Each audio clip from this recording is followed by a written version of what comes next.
এইটুকুনি পুচকে জীবনে এত এত বিয়ের কুলো এঁকেছি, কিন্তু এবারের কাজটার মতো ভালোবাসা এখনো অবধি কোথাও পাইনি। প্রীতম দা ও ঈশা বৌদির বিয়ের কুলো মোটামুটি বিয়ে বাড়ির সকলে তো জেনেই গেছে, এমনকি বিয়ে ও বউ ভাতে আমন্ত্রিতরাও জেনে গেছেন যে ওদের বিয়ের খৈদানের কুলো আমার আঁকা। প্রীতম দা স্বভাবতই সম্পূর্ণ কাজটা আমার ওপরই ছেড়ে দেয় যে যা ইচ্ছে তাই করো, তোমার ইচ্ছে মতো সাজাও, শুধু কুলোর চারপাশে বেশ সুন্দর করে লাল কুচি লাগিয়ে দিও। এবার আমি কেউ 10% চাইলে তাকে 20% দেওয়ার প্রাণপণ চেষ্টা থাকে আমার। কুলোতে বর বউ সাথে শুভ বিবাহ ও প্রীতম ঈশা নাম, লাল কুচির সাথে সাথে মতির কিছুটা কাজ। এখন যেটা আসল বিষয় সেটা হলো ওদের রিসেপশনে গিয়ে তো আমি অবাক। দাদা খৈদানের মুহূর্তের ছবিটাকে সুন্দর করে বাঁধিয়ে গেটের সামনে সাজিয়েছে। আমি যে কি খুশি হয়েছি বিয়ে বাড়ি পৌঁছেই, সাথে ঢুকতে না ঢুকতেই নবদম্পতির এক গাল হাসি। বিয়ে জীবনের অন্যতম এক বিশেষ দিন, ওদের এই বিশেষ দিনে আমার সামান্য শিল্পকর্ম দিয়ে অংশীদার হতে পেরে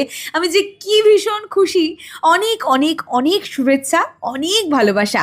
সপরিবারে সুস্থ থাকো, আনন্দে থাকো, ভালোবাসার মানুষকে ভালো রাখো।